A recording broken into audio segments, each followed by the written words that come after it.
Buenos días y bienvenidos a esta sesión de la Real Academia de Medicina de la Comunidad Valenciana, en la que va a efectuar su ingreso como académica correspondiente la doctora doña Mercedes Hurtado Sarrió, que es presidenta del Colegio Oficial de Médicos de Valencia, que hoy, en vez de sentarse en esta mesa, se tiene que sentar necesariamente enfrente. Va a ser presentada por el ilustrísimo señor doctor don José Luis Menezo Rozalén, académico de número y, como todos ustedes saben, artífice de una escuela oftalmológica que ha dejado no pocos oftalmólogos, algunos de los cuales veo aquí presentes y que han tenido el honor de recibir su magisterio. Cuando quiera, doctor Menezo.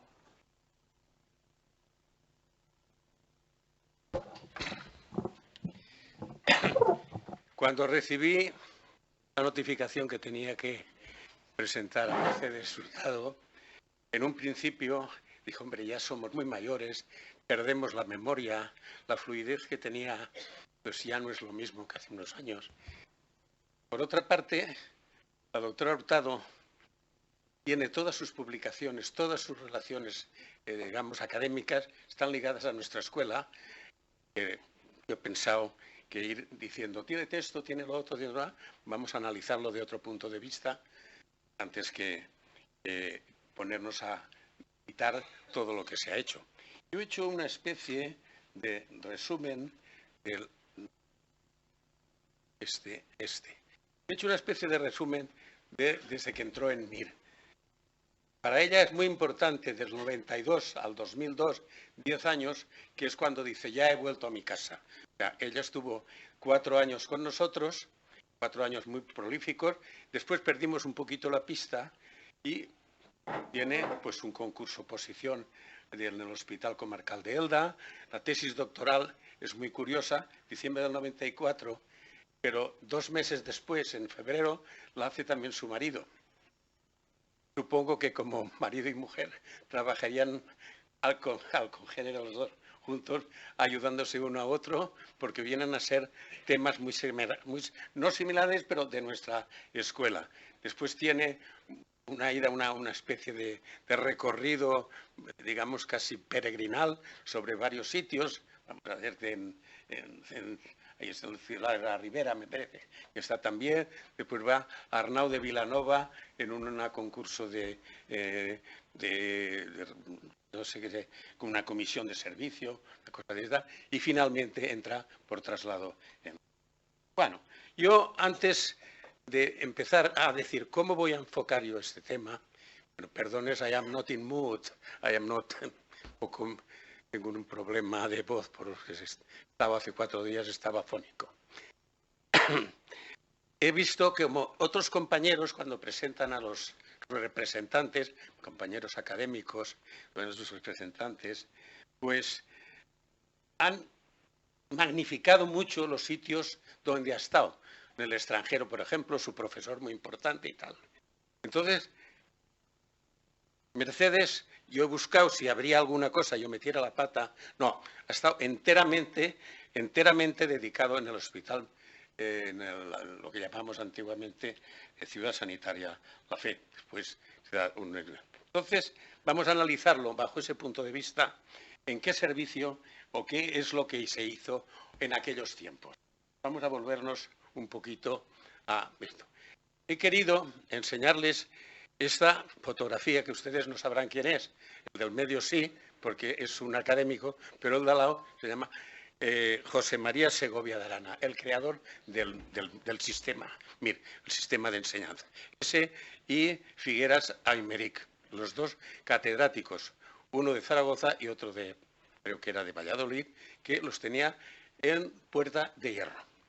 Lo he sacado porque al final de la década de los 60, sería en el 1968, me tocó ir a Madrid y pasé las orcas caudinas del todopoderoso Martínez Estrada, José María Martínez Estrada, director general del Instituto Nacional de Previsión. Y era el Instituto Nacional de Previsión, prácticamente toda la cadena de hospitales era debido al Ministerio, era bajo el control del Ministerio de Trabajo.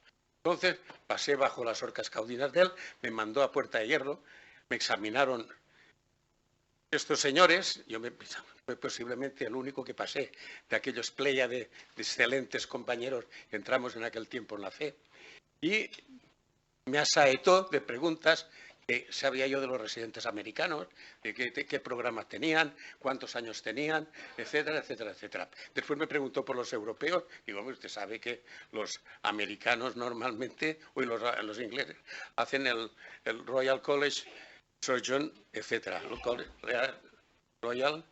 Fellow Royal College of Surgeons, Royal College Surgeon Ophthalmologist, etcétera, etcétera. No hacen ninguna cosa especial, hacen este examen. Total, que aquella cosa de los residentes se me quedó muy metido en la cabeza desde entonces. Comprendo que en otras presentaciones pues se habla del prestigio de tal, el prestigio de cual, pues esta cosa, vamos a ver qué pasa con este servicio. Bueno. ¿Y esto por qué es? Porque quisiera analizar dónde se formó, ya que coincidió los años dorados de este servicio justamente con sus años de residencia y el alto nivel en aquellos tiempos de los residentes, porque se examinaban y justamente venían a Valencia los que tenían un alto nivel de MIR. Tengan en cuenta que nosotros trabajábamos con 4 residentes por año. Por 4 años eran un grupo de 16. Era una forma muy elevada. Enorme cantidad de publicaciones que influyó indudablemente en la formación de Mercedes, y vamos a ver qué había pasado en este servicio. Bueno, cuando yo llegué, lo primero que me hicieron el director era aumentarme el servicio sin querer, porque coloqué lo que se llama ortóptica y pleóptica. Y yo decía, pues es rehabilitación. No, era pues degeneraciones maculares, eran los niños que estaban en estrabismos, que tenían una pérdida de visión por una alteración macular o sin alteración, no trabajaba la macular. Y todo eso consistía en el departamento de ortóptica y pleóptica. Tuvimos también un hospital infantil en el cual fuimos por primera vez un oftalmo pediatría. Unos años antes que lo hicieron en el Hospital Belvitge, en el Hospital La Vall d'Hebron, el doctor Vallabriga en Barcelona. O sea, tenemos otra sección. Y una sección también de subespecialidades, que fue la primera vez que en aquellos momentos se repartía todo un servicio, porque la gente que venía a trabajar o que quería trabajar en aquellos tiempos quería hacer la oftalmología total. Y dijimos, no, hay que hacer segmento anterior, segmento posterior, glaucoma, neurooftalmología, dermatología, vías lagrimales, había que subdividirlas. Esto actualmente se llama Lean Healthcare, es decir, es la optimización de los servicios altamente cualificados.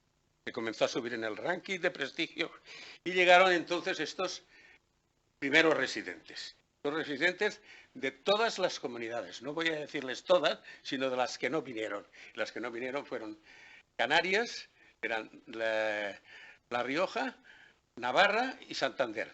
Todos los demás, desde incluso Cataluña, Islas Baleares. Y del centro tuvimos residentes. Y no, el servicio no hubiera sido, no se empezaba a destacar, lógicamente, si hubieran quedado en hospitales como el Valle de Hebrón, o que se llamaban Cruces, Basurto, la Virgen del Rocío, que son los grandes hospitales del sistema público nacional. Muy bien, yo quisiera en estos momentos, que viene esta fotografía, que es del año 69 o 70, no me acuerdo, detrás de mí 2 residentes, 2 de los que me quedé, 40 y tantos años después, sobre habían venido cerca, más de 150 habían pasado de becarios, residentes, visitador, etcétera, etcétera. Allí un poquito está el doctor, el marido de Mercedes, y Mercedes aquí a la derecha en la última. Pero también llegaron becarios de alto nivel. Voy a decirles algunos. Si empiezo a citar, dirá, hombre, nos consumiríamos una serie de minutos, no vale para nada. El sobrino de Anwar el Sadat, Tarek, todo el mundo lo conoce, Tarek. Anwar el Sadat, Premio Nobel de la Paz, presidente de Egipto y asesinado por los hermanos musulmanes.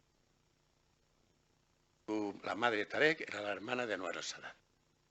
El hijo del embajador de Yugoslavia, no digo Croacia ni Serbia, de Yugoslavia, en Moscú y después en Santiago de Chile. Había estudiado medicina en Moscú. Se llama Bora Blagojevich. Un tanto político, el hijo del general Rojo, Vicente Rojo Lluc, valenciano de la Font de la Figuera. Capitán general, teniente general de la Ordenación en Madrid, la Guerra de Madrid, se había exilado en Bolivia. Lo siento por Fernando, pero el hijo del catedrático de La Paz se vino conmigo, hizo oftalmología, recomendado por hijo del general Miaza. En esto quiero decirle la calidad que debía tener este servicio, porque lógicamente no he hablado de los cubanos que estaban muy cercanos a Fidel Castro, y una de ellas tuvo 2 veces beca y en la segunda se quedó con nosotros. Muy bien, si no hubiéramos tenido ese prestigio, posiblemente gente de este tipo no hubiera venido a Valencia. Una cosa que, mira, comienzan a ascender en el ranking nacional por sus múltiples publicaciones, etcétera, etcétera. Por ejemplo, como esta. Aquí tenemos a la izquierda, pues, un triple congreso internacional de 3 países, donde el 10% de las comunicaciones venían de Valencia, para 3 países. Eso estaban por el 80, 79-80. Y a la derecha tenemos uno, que es la primera vez que se hace en la Europa occidental un curso internacional, que conseguimos poner televisión, aquí no sale porque fue a última hora, y esto representa el paso de la telelupa en microcirugía con la microscopía normal, con el microscopio operatorio. Es una cosa muy curiosa. Aquí conseguimos 4 de los más capacitados cirujanos en aquellos momentos europeos, en plan de lo que vamos ahora a ver como implantes intraoculares. Pero el éxito del servicio no es solamente, digamos, eso que les he enseñado, porque lo he hecho un poquito comprimido, por si no se me van a pasar los minutos de presentación de Mercedes, sino también el que tenga suerte y el tren pase y cojas la máquina en un impacto internacional. Y eso es lo que nos pasó. Nos creo que tuvimos un gran impacto, y esto se lo debo a este señor que está a la izquierda, que estaba trabajando en una ciudad que ustedes no han oído, ni yo había oído tampoco. Se llama Terneuzen, al lado de la frontera de Belga, 3 kilómetros o 4, estaba allí en la zona de Gante. Yo me fui a verlo porque es el que cambia toda la política de los implantes intraoculares, siguiendo la línea inglesa que había fracasado.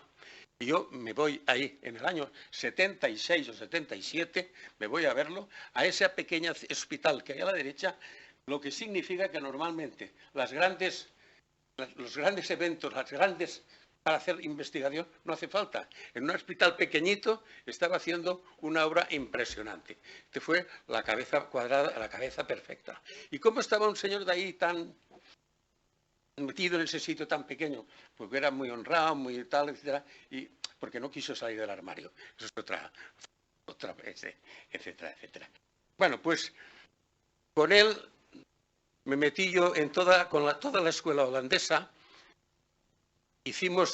Volví otra vez, yo le dije que por 3 o 4 no podía verlo perfectamente, habían sido pocos los casos que había visto.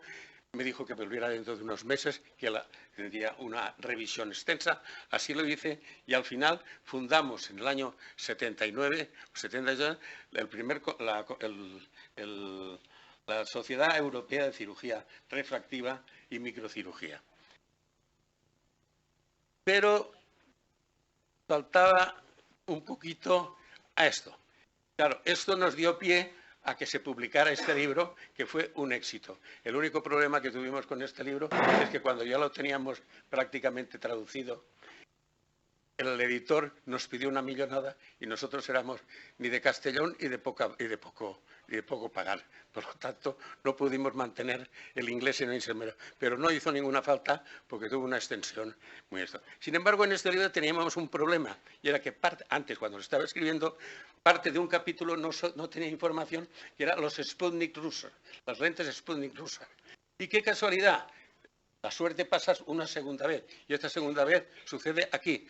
Este señor es una fotografía mía, excepcional. Ustedes la conocerán como el barco ruso de Gibraltar. No tiene nada que ver porque el barco no era ruso, era ucraniano. Y este señor se llama Migailevich Fyodorov. El gran Fyodorov, que estaba justamente en el Congreso, y eso es el Boulevard de les Croisets en Cannes. Qué casualidad que dice. Y el que está hablando es el gran patrón de la Fundación Oftalmológica Adolphe Rochin, el París. Lo invitamos y aceptó. Nosotros pensamos que venía con la NKVD. No, ¿cómo acabó este señor? Cayó primero millonario ruso, se pagó toda una campaña para ser presidente, murió con su propio helicóptero. Malas lenguas dicen que había sido algo saboteado por Yeltsin. Lo conocimos cuando el tiempo de Gorbachov, o sea, era un personaje que cuando lo vimos creíamos que era uno más.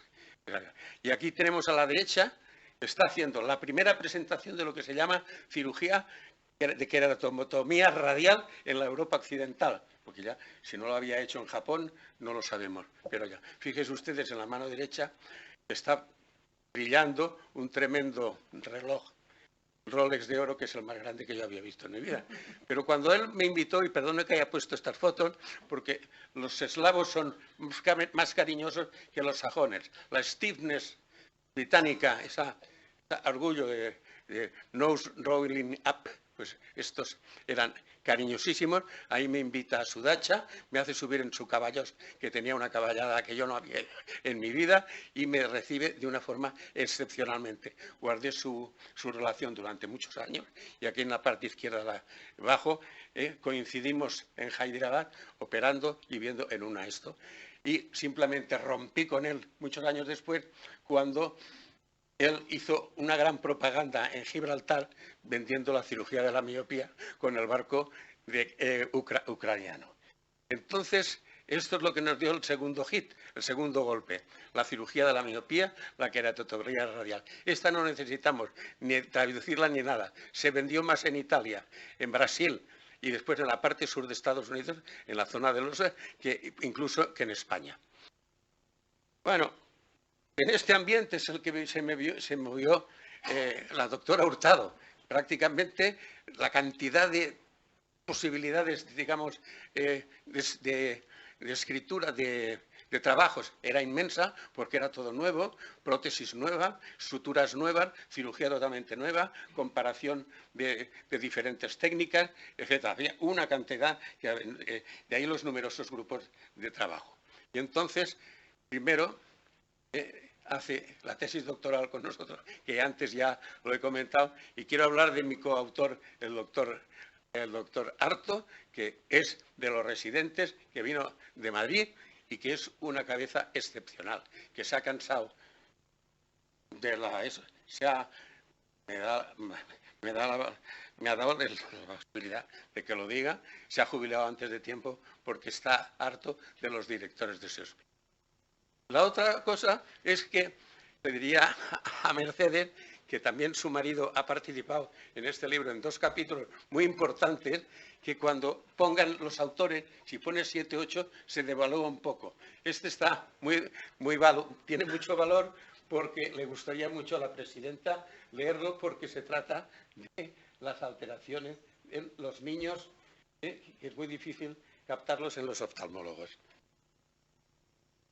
Bueno, la Sociedad Española de Oftalmología, al final, a este servicio le dio la facilidad de poder publicar 3 DVDs con 40 años de cirugía. Esto es una cosa muy rara que lo puede hacer una sociedad. Y como no podemos hablar de todos los sitios que has estado en este mundo o en este planeta que de aquí a allá, de Seúl a Marrakech, etcétera, he seleccionado una cosa un poco extraña. Esto se llama Al-Haram, que es las pirámides, periódico egipcio, y que entre la literatura arábiga está un curso que dimos de 3 días y que sale puesto escrito en inglés. Cirugía refractiva. Y la curiosidad fue que el primer día, como 15 o 20 manzanas más abajo de la calle Anjarat, que son las pirámides, un grupo de musulmanes, estos de los hermanos musulmanes, se cargaron a todo un hotel que estaba lleno de turistas griegos. Bueno, finalmente, la doctora ha estado con nosotros en muchas reuniones, pero yo he sacado esta foto porque está su marido, que es el jefe de servicio actual, pero a su mano derecha está la doctora Marco, que fue la jefe del servicio de oftalmología de clínico anteriormente. Y anteriormente también fue la jefa de sección, como últimamente estaba el doctor Arto, jefe de sección de oftalmología pediátrica en la FE. O sea, son residentes de alto nivel.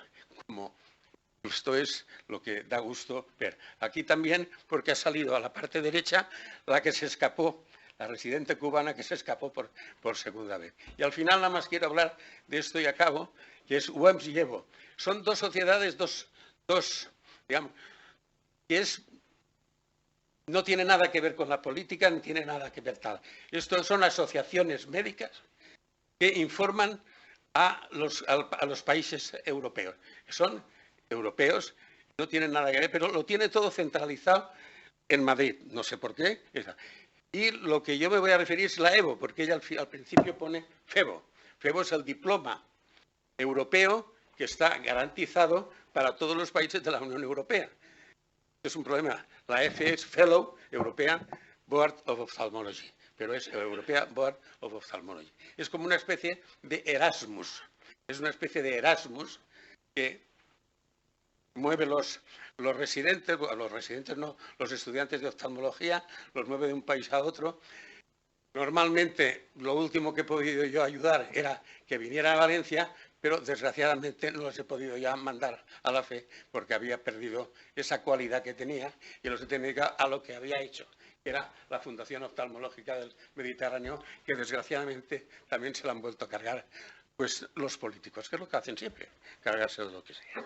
Y aquí tenemos, esto es la discusión de la OMS, hay que discutir en inglés. Fuerte no, es esta. Esto es el premio que últimamente nos dieron a nosotros, es el único premio en español, único que existe en Europa, y aquí están el grupo de todos valencianos, todos de mi servicio, que actuaron en París reiteradamente en los exámenes de los diplomas europeos. Es un orgullo porque no venía ni de Madrid, ni de Barcelona, ni nada. Nosotros tenemos orgullo de haber sobrepasado a mi servicio, es decir, al mío, o sea, a mi escuela catalana, y justamente se equivocaron y pusieron a un director que vendría de Galicia, que allí tenían una fábrica de churros de hacer catedráticos, pero hacían carretera sin escuela. Y ahí pusieron a uno en Barcelona, y que verdaderamente pues les hundió el servicio. Y yo creo que con esto es como se examinan. No he podido encontrar ninguna fotografía de Mercedes, pero está otra de mis colaboradoras allí también, y el fondo yo, y usan dos.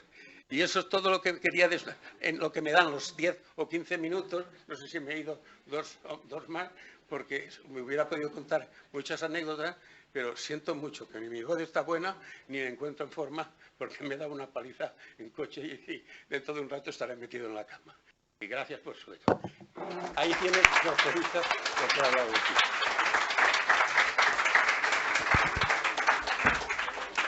Muchas gracias, José Luis, por tu excelente presentación en la que, como yo he dicho, has puesto de relieve la importancia de esa escuela oftalmológica. Como ya se ha cubierto de sobra el aforo, ahora ya me puedo permitir saludar a las autoridades que han venido, porque como han ido llegando he tenido que ir recomponiendo mi presentación. Quiero saludar, en primer lugar, a doña Maite Cardona, directora territorial de Sanidad de Valencia, que viene en representación de la consellera de Sanidad Universal, a doña Carmen López Delgado, directora de Recursos Humanos de la Consellería de Sanidad, al doctor Pedro Ibor, vicepresidente del Colegio Oficial de Médicos de Valencia, a don Juan Alberto Faus, vicepresidente del Ilustre Colegio Oficial de Médicos de Castellón, al don Manuel Llombar Fuertes, director general del IVO, a la presidenta del Instituto Médico Valenciano, Carmela Moya, a la decana de Ciencias de la Salud, Alicia López, que la que ver sentada ahí, a doña Eva Salvo, directora gerente del Hospital Universitario La Fe, a la Junta del Colegio de Médicos y de su patronato, director de la Clínica Quirón. Creo haber visto también al director gerente del Hospital Clínico, me perdonarán, pero mi estatura no llega a ver casi lo del final. Y finalmente, pues a nuestro presidente de honor, el profesor Llombar, y a todos mis queridos, excelentísimos, ilustrísimos académicos de la Real Academia de Medicina y al ilustrísimo señor secretario don Juan Viña. Siguiendo el acto, a continuación vamos a pasar a la presentación de la conferencia de la doctora Mercedes Hurtado, quien, como han visto ustedes en los programas, nos va a hablar de la cirugía del segmento anterior en oftalmología, el camino de la luz. ¿Quieres, Mercedes? Ya está.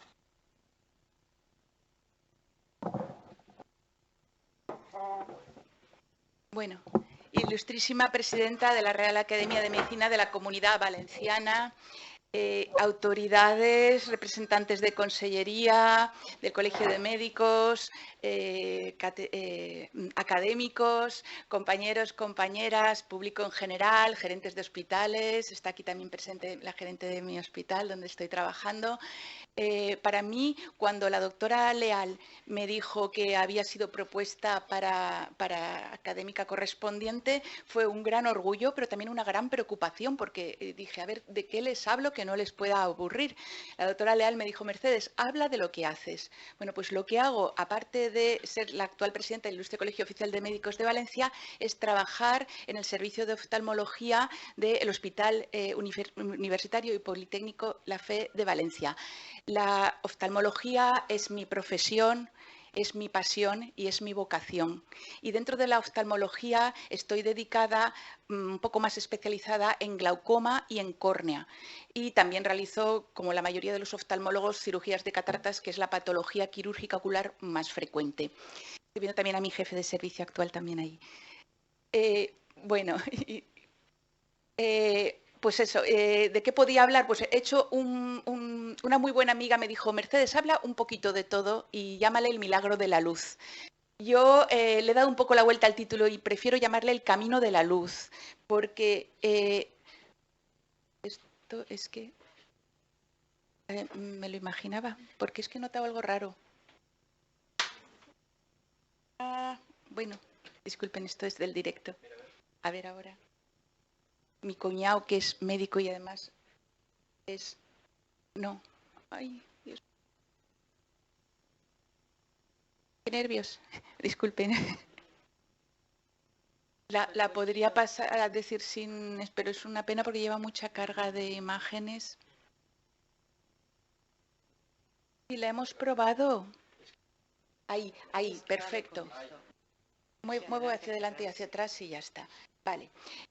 Bueno, pues le he llamado el camino de la luz porque es el camino que sigue la luz a través del ojo las estructuras que pasa la córnea, el cristalino, el segmento anterior donde está el ángulo y el drenaje del humor acuoso y hasta llegar a la retina, que eso lo dejo ya para los compañeros retinólogos. Entonces, en la luz, en su camino a través del ojo, la primera estructura que se encuentra es la córnea. La córnea es una estructura avascular y transparente en todas sus capas. Cuando alguna de las capas pierde su transparencia o todas ellas, hay que trasplantarla, hay que sustituirla por una capa totalmente transparente. Y esto es la queratoplastia lamelar o queratoplastia penetrante respectivamente. Esta última es la que yo me dedico. La primera vez que se empleó el término queratoplastia fue en 1824 con Reisinger, que lo tomó del griego. Y esta técnica ha evolucionado hasta la técnica que seguimos actualmente en nuestros días. Igualmente ha evolucionado los medios de conservación de las córneas, desde las cámaras húmedas aquí a la izquierda, abajo a la izquierda, a los nuevos modelos de conservación, nuevos medios de conservación que hacen posible que se conserve la córnea hasta una semana antes de trasplantarla al receptor. Haciendo una pequeña historia del trasplante de córnea, decir que fue Guillaume Peyer en el siglo XVIII, principios del XIX, cuando ideó el trasplante de córnea, empleando un vidrio similar a un cristal de reloj engastado en un anillo de plata, y él detalló la técnica, incluso el instrumental, pero nunca llevó a cabo esta técnica en un caso real. Es en 1840 cuando empiezan a realizarse los primeros injertos triangulares con el consiguiente rechazo porque eran de animales. Está aquí mi jefe. Gracias por sus palabras. Para mí el profesor Menezo será siempre el maestro jefe, primer jefe que tuve. Y aquí está un libro, la carátula de un libro que él editó y que ha sido fuente para mi estudio sobre la queratoplastia. En Castroviejo, en 1931, fue el que ya realizó una queratoplastia parcial penetrante y llegamos a la era moderna de la queratoplastia en 1970 hasta la actualidad. El trasplante de córnea es un trasplante en realidad de tejido, pero está sometido a los mismos criterios de selección y exclusión que el resto de órganos. Y periódicamente se hacen campañas para incentivar a la población a que done sus órganos y sus tejidos. Las indicaciones del trasplante de córnea han ido variando a lo largo del tiempo, de forma que desde la década de los 90, en la que se popularizó la cirugía del cristalino mediante ultrasonidos, la causa más frecuente de trasplante de córnea es la descompensación corneal endotelial, desplazando a las leucomas postherpéticos, que eran las anteriores principales causas de trasplante, por esas cicatrices, esos leucomas que dejaban en la córnea, que actualmente, gracias a la detección precoz y al buen tratamiento, se minimizan. También han disminuido mucho las distrofias familiares debido a que no hay tanta consanguinidad y a los movimientos de la población. Otras indicaciones de trasplante de córnea son úlceras corneales perforadas, traumatismos, etcétera. La técnica, muy brevemente, consiste en, mediante un punch, recortar la córnea del donante, y aquí tienen la córnea del receptor, que mediante un trépano de Hesburn-Barron se recorta. Es un trasplante penetrante, que es el que hago yo. También hay trasplantes lamelares de distintas capas. En el penetrante se recorta toda la córnea y se cose la córnea del donante. Yo, siguiendo la escuela del profesor Menezo, que, como he dicho, es mi maestro, realizo un trasplante de córnea siempre que puedo, siempre que es primer trasplante o hay bajo riesgo de rechazo. La realizo, como pueden ver abajo a la izquierda, con 8 puntos sueltos y una sutura continua. A los 2 meses retiro los 8 puntos sueltos y la sutura continua la mantengo hasta casi los 2 años, porque así consigo que cicatrice el botón corneal homogéneamente en los 360 grados y minimizo los altos astigmatismos que se producen con esta técnica. Abajo a la derecha pueden ver ya con todos los puntos quitados. Si existe riesgo de rechazo o es un retrasplante, prefiero dar 16 puntos sueltos y así poderlos retirar precozmente conforme se van vascularizando. Este es el caso de un triple procedimiento que lo realizo cuando hay una catarata asociada a la opacidad de la córnea y no hay visibilidad.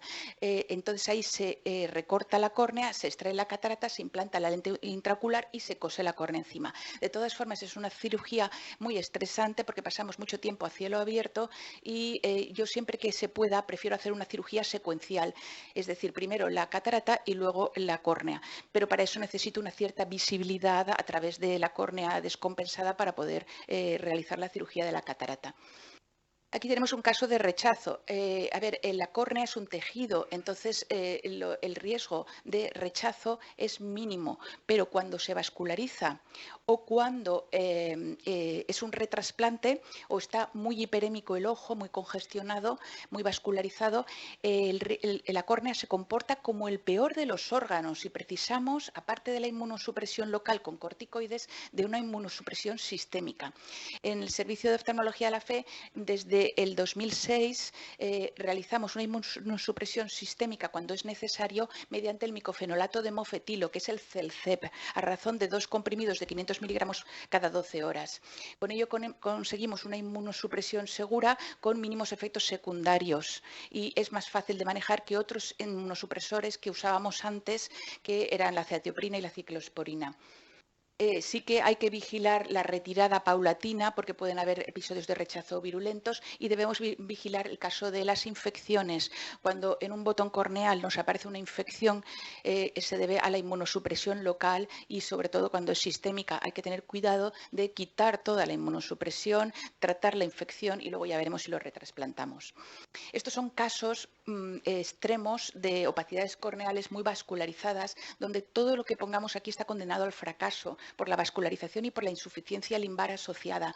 Entonces, aquí pues lo que tratamos es de poner unas queratoprótesis, unas córneas llamadas córneas artificiales. Aquí está la queratoprótesis de Boston, pero que tampoco son la panacea porque se infectan y se extruyen. Con lo cual, ¿por dónde va el futuro del trasplante de córnea? Pues el futuro pasa siempre, como siempre, aquí que está la Administración presente, por la investigación, invertir en la investigación, y yo creo que ya se está haciendo, que va por reconstruir las córneas de las personas a partir de sus células madre, conseguir a partir de la célula madre de la persona reconstruir todas las capas de la córnea y hacer una córnea adaptada para él. Decir para acabar este capítulo de la córnea que en el Servicio de Oftalmología seguimos el Plan Nacional de Córneas aprobado por la Comisión de Trasplantes de junio del 2016. Y bueno, antes de finalizar, sí que hacer hincapié en una patología poco frecuente, pero muy grave, y en la cual yo creo que se debe de hacer una educación sanitaria de la población. Actualmente se implantan lentes de contacto, se ponen lentes de contacto, tenemos muchos jóvenes portadores de lentes de contacto y necesitan ser adiestrados en su manejo y sobre todo en la limpieza de estas lentes, porque la patología corneal que nos pueden dar puede ser muy grave y puede dar al traste con los ojos. Véanse las infecciones por pseudomonas, la temida ameba, aquí la tienen, y este es un caso que tuvimos en julio de este año en una chica de 25 años que llevaba los líquidos de limpiar las lentes de contacto tirados en el coche en botellas de litro compradas en no sé qué centro comercial, y aquí tienen una infección por Fusarium. Fue un hongo filamentoso que provocó una úlcera de hipopión, fue digiriendo literalmente toda la córnea a pesar de los antifúngicos sistémicos y tópicos que le dimos. En una OCT del segmento anterior que pueden ver abajo a la derecha está el ojo completamente ya perforado, o sea, se hizo un melting corneal y una perforación corneal. Entonces tuvimos que trasplantarla en caliente y con el ojo perforado. Le puedo decir que esto no es nada fácil. Afortunadamente es poco frecuente, pero es muy grave cuando ocurre. Conserva el ojo y conserva una cierta visión. El siguiente camino que pasa en la luz atravesando el ojo, hemos pasado por la córnea, llegamos al cristalino. Es otra estructura transparente, como su nombre indica, cristalina, que permite el paso de la luz en su camino hacia la retina. Y aquí la cirugía del cristalino, cuando se opacifica, se llama catarata y es la cirugía ocular más frecuente que se hace en la actualidad. Aquí tenemos también otra vez, profesor Menezo, una carátula de un libro editado por él que también pues, me sirvió mucho para mi andar por la oftalmología. Esto es uno de los quirófanos de mi hospital La Fe, donde estoy trabajando. Y bueno, tengo que decir que la cirugía de catarata, mediante facomulsificación del cristalino por medio de ultrasonidos, que se popularizó a partir de la década de los 90, ha supuesto un gran hito en la cirugía oftalmológica porque ha permitido la cirugía mayor ambulatoria. Los pacientes ya no llevan puntos, tienen una rehabilitación precoz y ha permitido hacer muchas operaciones de catarata en una mañana. Eso no quiere decir que sea nada fácil, porque la gente banaliza y dice, eso no es nada, me operaron y me fui a casa. Cuidado, es cirugía mayor ambulatoria, aquí la administración. Bueno, haciendo un poquito de historia de esta cirugía también, pues ya en grabados egipcios ya encontramos que habían técnicas dibujadas, lo que podía ser una técnica de declinación del cristalino. Con un punzón se tumbaba el cristalino hacia atrás y el paciente pues veía lo que veía si no se infectaba y no se inflamaba, claro. Luego se pasó a la extracción intracapsular mediante frío o crioextracción o con ventosas o con pinzas. Esto yo llegué a ver alguna de mano de mi maestro, pero ya yo llegué en la década de los 80 cuando empezaron las extracciones extracapsulares del cristalino, empezaron y ya estaban popularizadas, extracciones extracapsulares de cristalino con implante de lente intraocular. Y luego, como ya he dicho, a partir de la década de los 90 se inició la facomulsificación mediante ultrasonidos, llegándose al MIGS, que es el Minimal Invasive Glaucoma Surgery, mínima incisión, y el FLACS, que hablaré un poquito, que es el Femto Laser Assisted Cataract Surgery. Son las siglas inglesas con láser. Las primeras cirugías de catarata, como digo, pues nos preocupaba muchísimo la incisión, porque eran incisiones muy traumáticas de 180 grados y ahí había una crioextracción abajo a la izquierda, se sacaba todo el cristalino y no se implantaba lente intraocular, con lo cual se tenía que poner unas gafas que digo yo de culo de vaso, que ahora ya no se ven prácticamente, porque se ponían todas las dioptrías del cristalino en la gafa. Como digo, el tamaño ha ido desafiando y se ha ido reduciendo el tamaño de la incisión para ser mínimamente invasivo.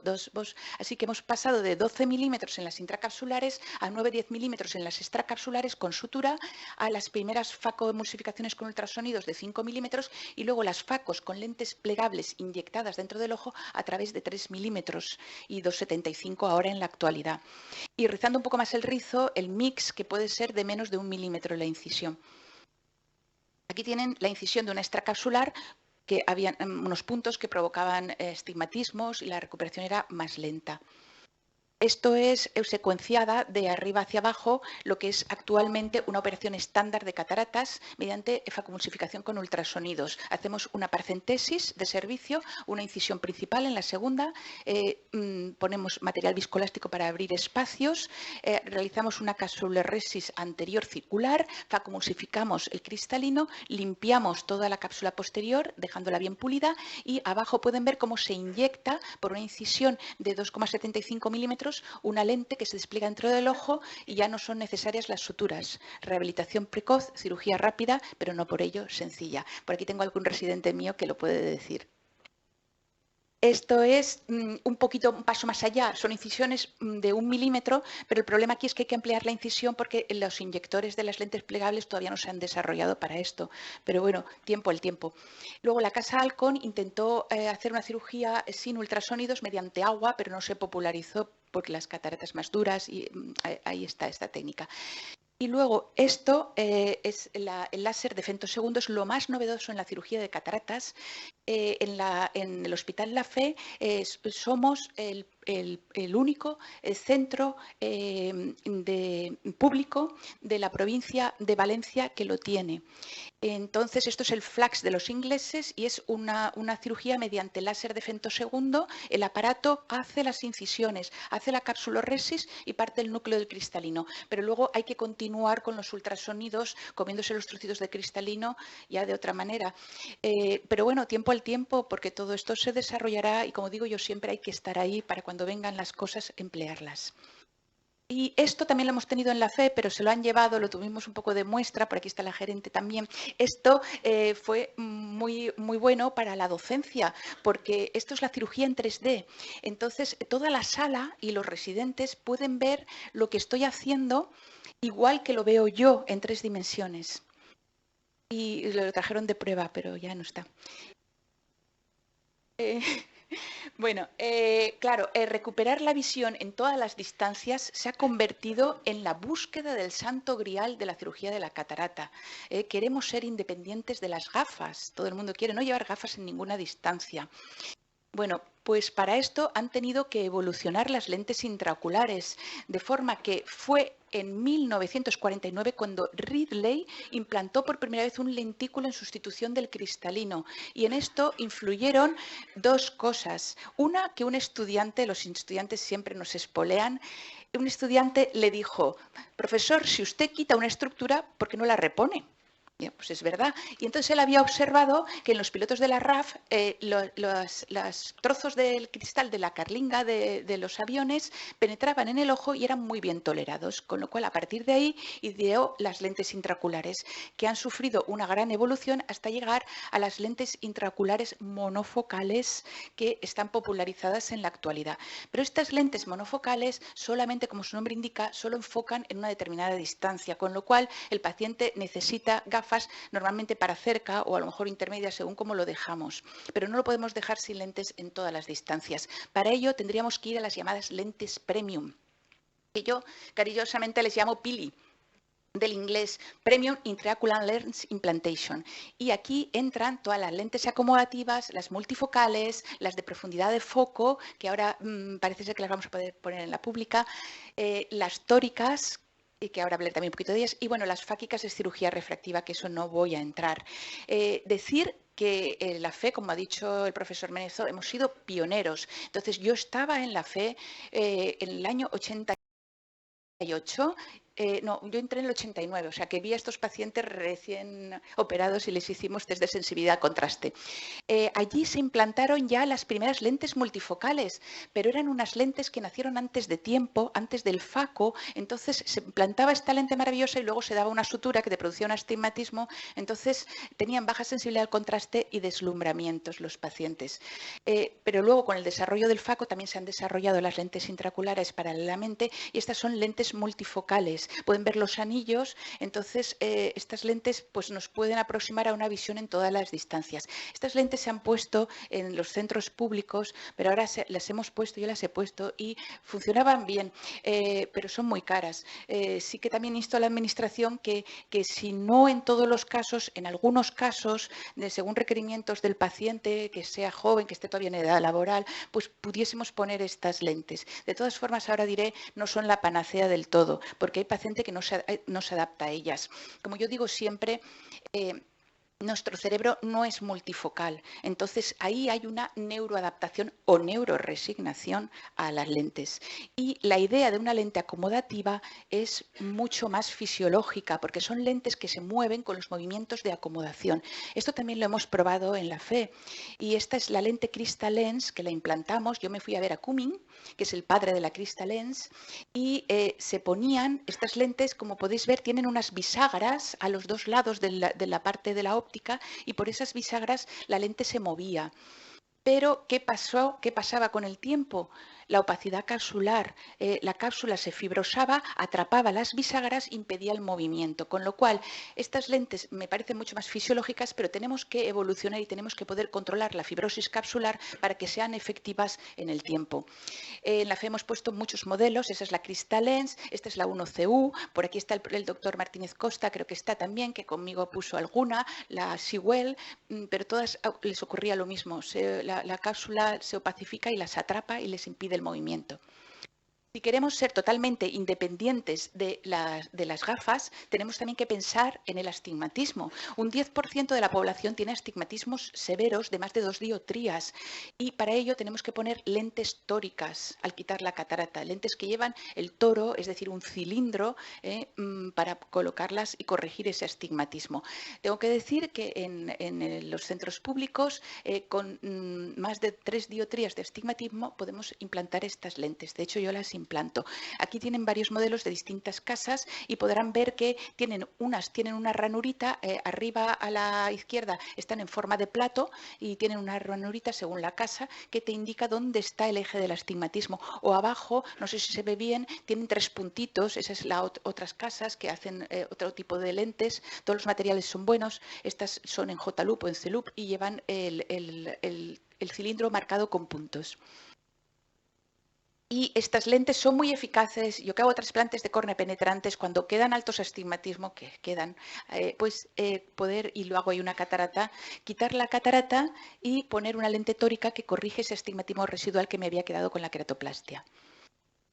Y esto ya es el más de lo más. Son lentes multifocales, podrán ver abajo a la derecha, tienen anillitos de la visión en distintas distancias, una lente multifocal con 3 puntitos que indica el cilindro, o sea, multifocales tóricas. Se me oye bien, ¿verdad? Que acabo de notar ahora que... Vale. Y ya para finalizar nuestro camino de la luz, la otra patología del segmento anterior susceptible de cirugía es el glaucoma.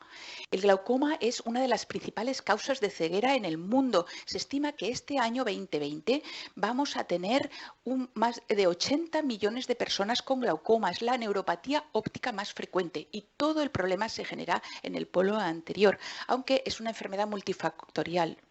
Yo voy a hablar del glaucoma más frecuente, que es el de ángulo abierto.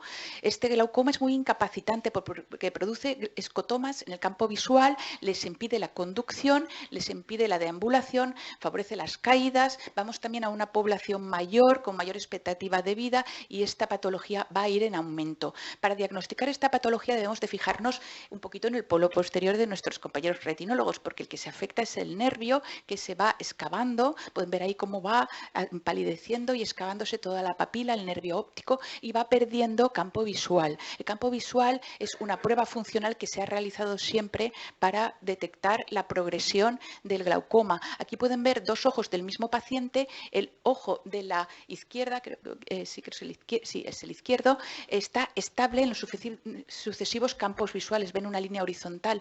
El ojo de la derecha, antes de los 84 años, va a caer la visión y se va a quedar ciego. Hay que parar esa progresión como sea. Aparte del campo visual, a partir del 2002 hubo un boom como herramienta diagnóstica del glaucoma con las OCT de fibras, de tal forma que se produjo una patología nunca vista, que era la patología del red and green disease, rojo-verde enfermedad, y la de los quesitos, o la del oceteísmo, que digo yo, o la ocititis, que decía un compañero, Félix.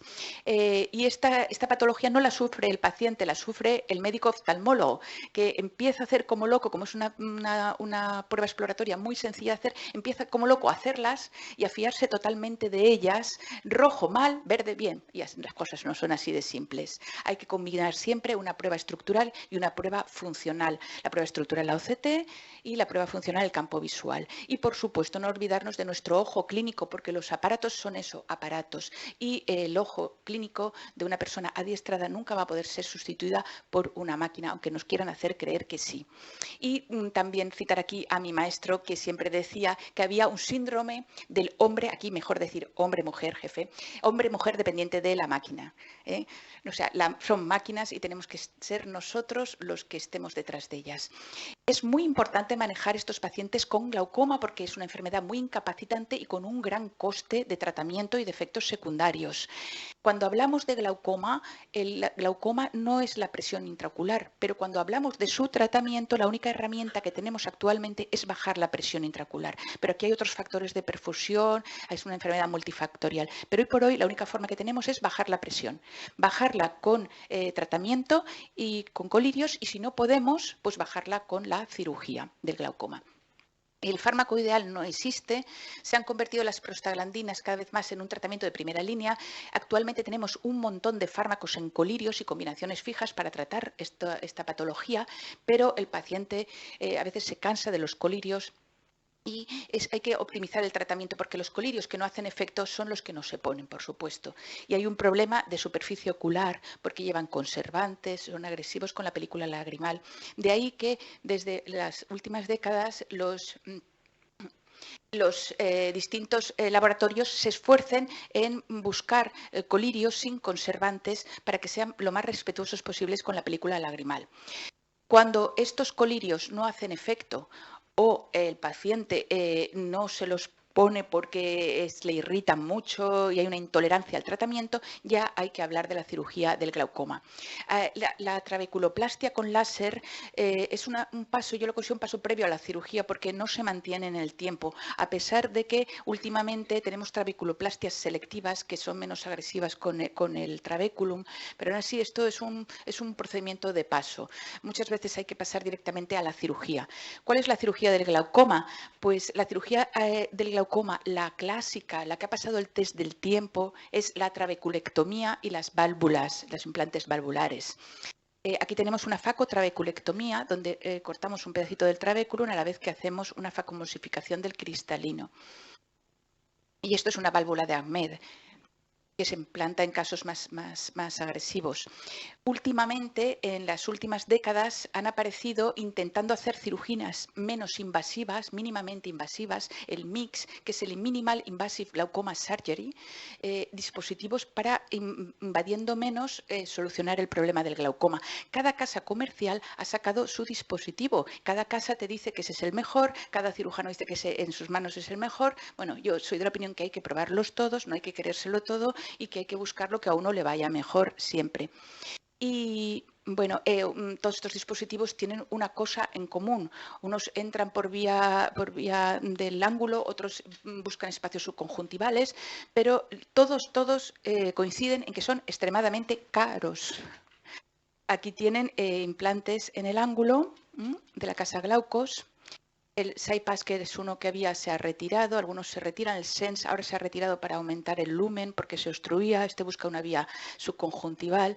Pero como digo, son implantes que buscando una cirugía mínimamente invasiva son muy caros. Aquí tenemos una válvula express ahí arriba y aquí abajo, lo que hay a la izquierda, es un implante de oro. Como pueden ver, este paciente ya lleva ahí varios cacharros dentro del ojo y bueno, y alguno más que se necesitará. Aquí tengo que decir que yo me puse en contacto con una compañera, ella es hindú, Susan Jacob, hemos publicado cosas juntas y ella hace un SIX, es como una puñalada incisional glaucoma surgery, que es mínimamente invasiva, pero no se introduce ningún dispositivo especial.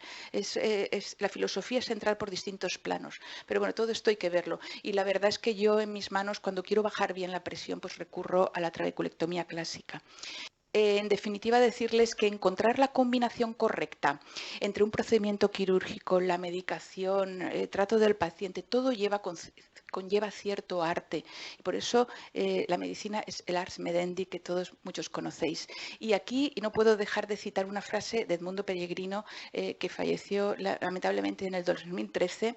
Esta frase la utilicé yo en el editorial de la última revista del Colegio de Médicos y me encanta, porque la medicina es la más humana de las artes, la más artística de las ciencias y la más científica de las humanidades. Y tenemos que seguir investigando. En el glaucoma en concreto hay que ir buscando los tratamientos de neuroprotección y neuroregeneración. Ahí es nada. Y hay que seguir investigando porque seguramente hay un elefante a nuestro lado que si no investigamos no lo vamos a ver. Y Ana Yu que está diciendo que sí, ¿verdad? Y bueno, que no creamos que lo sabemos todo, por supuesto. Somos ese gatito que se refleja como un león, pero lo que conocemos es una gota de agua y lo que ignoramos es un océano. Así que, por favor, Administración, invirtamos en I+D. Todo en beneficio de nuestros pacientes, para que no les ocurra esto que les ocurre a los que van en... Esto es una pintura de Peter Bruegel el Viejo, ciego guiando a ciego. Y eso no podemos permitírnoslo ahora en el siglo XXI con nuestros pacientes. Y acabar con nuestra mascota. La mascota de los oftalmólogos es el búho, quizás es por la supervisión que tienen. Y luego recordarles que estamos en el 2020. Y el 2020 en oftalmología significa la máxima visión, la unidad. Así que desde aquí desear el 2020 para todos nuestros pacientes y para toda la población. Muchas gracias.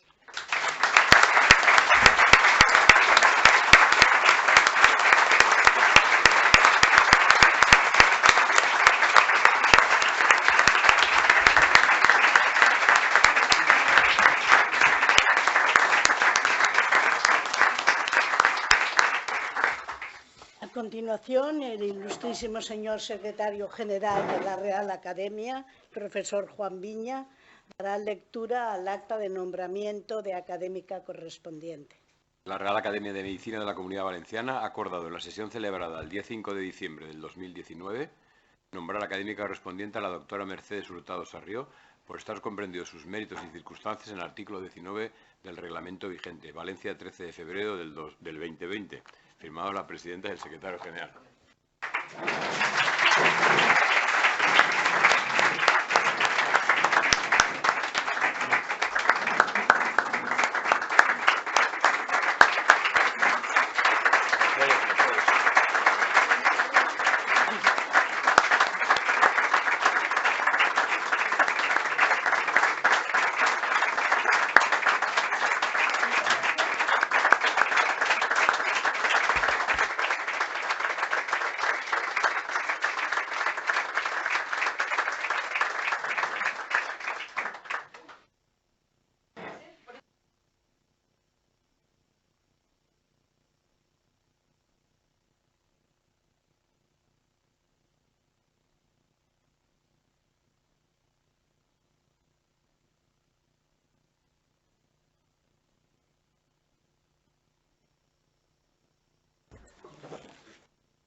Para terminar, y brevemente, voy en primer lugar a excusar la asistencia del molt honorable president de la Generalitat y de la magnífica rectora de la Universidad de Valencia. Al fin nuestro decano ha llegado a tiempo a la sesión. Mi felicitación a la nueva académica por su luminoso discurso de ingreso en nuestra Real Academia. Como en su presentación, el doctor Menezo ha hecho una historia de lo que la Escuela de Oftalmología que él fundó ha supuesto en nuestra comunidad, por lo cual le doy nuestra más reconocida enhorabuena. Mercedes Hurtado es una clara muestra y ejemplo de esa escuela y de sus discípulos. Evidentemente, yo no voy a entrar a discutir los conocimientos científicos que nos ha transmitido. Mis primeros recuerdos de la infancia son de visitas a los oftalmólogos. No en vano empecé a tener que usar lentes a los 4 años, pero no les guardo ningún rencor por ello. La doctora Hurtado nos ha llevado de la mano por las distintas patologías que ensombrecen la visión. En su ensayo sobre la ceguera, José Saramago intenta describir el comportamiento humano en las situaciones más extremas. Y dice textualmente: había llegado incluso a pensar que la oscuridad en que los ciegos viven no era en definitiva más que la simple ausencia de luz, que lo que llamamos ceguera es algo que se limita a cubrir la apariencia de los seres y de las cosas, dejándolos intactos tras un velo negro.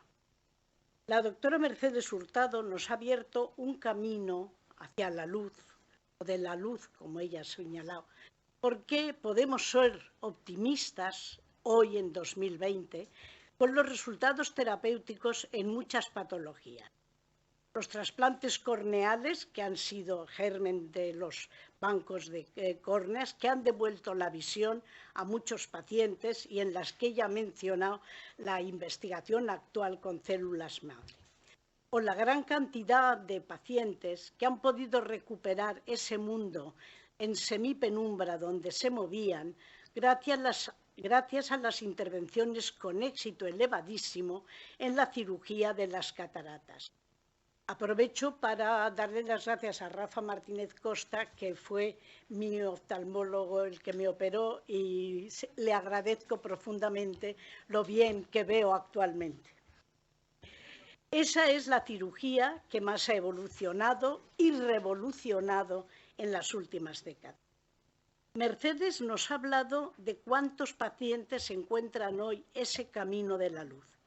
Pero todavía nos quedan patologías del segmento anterior, como el glaucoma, a las que yo añadiría la degeneración macular progresiva, que conducen irremisiblemente a veces a la ceguera, a veces de un modo lento, con la pérdida de colores, como también describe Borges. No puedo dejar de mencionar aquí, hablar de algo de mi especialidad en relación con la oftalmología, y en los psiquiatras también hemos visto complicaciones en los ciegos o en las cegueras parciales. Un psiquiatra valenciano, cuya familia procede de la vecina ciudad de Alboraya, Sanchis Banús, publicó en 1924 Los trastornos delirantes de los ciegos, que se atribuían a su situación de aislamiento. Si bien estos delirios, que fueron muy estudiados después por la psiquiatría alemana, vigente en la época, aísla poco, la sordera aísla más. Los trastornos delirantes eran mucho más frecuentes en los sordos. Popularmente ya saben ustedes que decimos que los sordos son mal pensados. Un cuadro alucinatorio con una buena crítica por parte del paciente era el síndrome que Charles Bonnet describió en los ciegos en 1769. Ciegos en buena medida parcialmente, que presentaban alucinaciones a veces muy llamativas, paisajes, fiestas, figuras humanas, etc. Este año se celebra en nuestro país el centenario de Benito Pérez Galdós. Pues bien, para los que le hayan leído, en su novela Misericordia, aparece un personaje, un mendigo ciego llamado Almudena, que describe alucinaciones fantásticas sobre reyes, palacios, lujos y maravillas a sus fascinados compañeros mendigos como él. Yo no sé si el escepticismo de Galdós las interpreta como una compensación a la miseria en que viven los personajes de la trama. Para Jorge Luis Borges, la ceguera no ha sido, dice él, para mí no ha sido una desdicha total. No debe verse de un modo patético, sino como un modo de vida y puede significar, intensificar el aprecio por la música, la poesía, cita Homero, Milton, etc. De cualquier modo, creo que aunque tengamos personas que siguen llegando a esa situación de ceguera, como acaba de decir la doctora Hurtado, hay que seguir investigando. Creo que la aspiración de todos los oftalmólogos es resolver definitivamente el problema, acabar con la ceguera que provoca el glaucoma. Hemos visto adelantos que eran impensables hace unos años. Creo que en algún momento también podrán vencer a la degeneración macular, para la que también hay tratamientos que parecen ser eficaces. Pero creo que, como ha dicho Mercedes Hurtado, hay que dedicar mucho tiempo y muchos recursos a la investigación. Felicidades de nuevo, Mercedes, a ti, a tu familia, especialmente al doctor Antonio Duc, y esperamos contar siempre con tu colaboración como académica y, por supuesto, como siempre, como presidenta del Colegio de Médicos. Muchas gracias.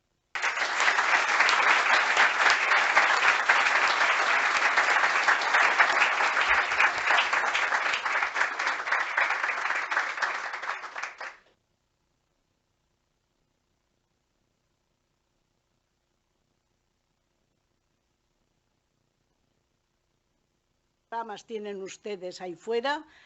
Buenas tardes, bienvenidos y hasta siempre.